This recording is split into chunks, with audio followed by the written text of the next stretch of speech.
My name is Mathunni. Basically, I am a retired college professor. ഇപ്പോൾ retire ചെയ്തിട്ട് ഒരു 10 വർഷത്തോളമായി. അതിനുശേഷമാണ് ഞാനിങ്ങനെ കക്കാടംപൊയിൽ ഒരു റിസോർട്ടൊക്കെ പണിയാന്ന് തോന്നി. റോക്ക്വെൽ മൗണ്ടൻ റിട്രീറ്റ് എന്ന് പറഞ്ഞ് ഒരു റിസോർട്ട് പണിതു. കൊച്ചുനാളിൽ എല്ലാവർക്കും കാറും ഇങ്ങനെ വെഹിക്കിൾസിനോടൊക്കെ ഭയങ്കര താല്പര്യമായിരിക്കില്ല. അതേപോലെ തന്നെ നമുക്കും അങ്ങനെ ഒരു ക്രേസ് ഉണ്ടായിരുന്നു. അപ്പോഴേക്ക് ഈ ഹാരിയർ വന്നു കഴിഞ്ഞപ്പോൾ അതിൻ്റെ ഫീച്ചേഴ്സും എല്ലാ കാര്യങ്ങളും കേട്ട് കഴിഞ്ഞപ്പോൾ ഇത് എന്തായാലും വാങ്ങാമെന്ന് തന്നെ തീരുമാനിച്ചു. ഒരു EV വാങ്ങുന്നവരോട് എനിക്കൊരു അഡ്വൈസ് എന്നുള്ളത് ഏത് വണ്ടി വാങ്ങണം എന്ന് ചോദിച്ചാൽ ഹാരിയർ EV തന്നെ ഞാൻ സജസ്റ്റ് ചെയ്യുന്നു. കാരണം അതിൻ്റെ കോസ്റ്റ് മറ്റുള്ള EVകളെ വെച്ച് നോക്കുമ്പോൾ കോസ്റ്റും കുറവാണ്.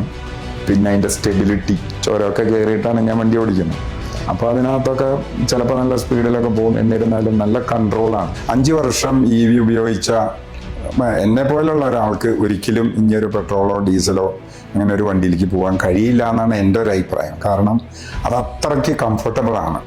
ബാക്കിലിരുന്ന് യാത്ര ചെയ്യുന്നവരും അതിനെക്കുറിച്ച് വേണ്ട ലെഗ് സ്പേസും എല്ലാ കാര്യങ്ങളും വേണ്ടത്ര നല്ല സ്പേസ് ഉണ്ട്.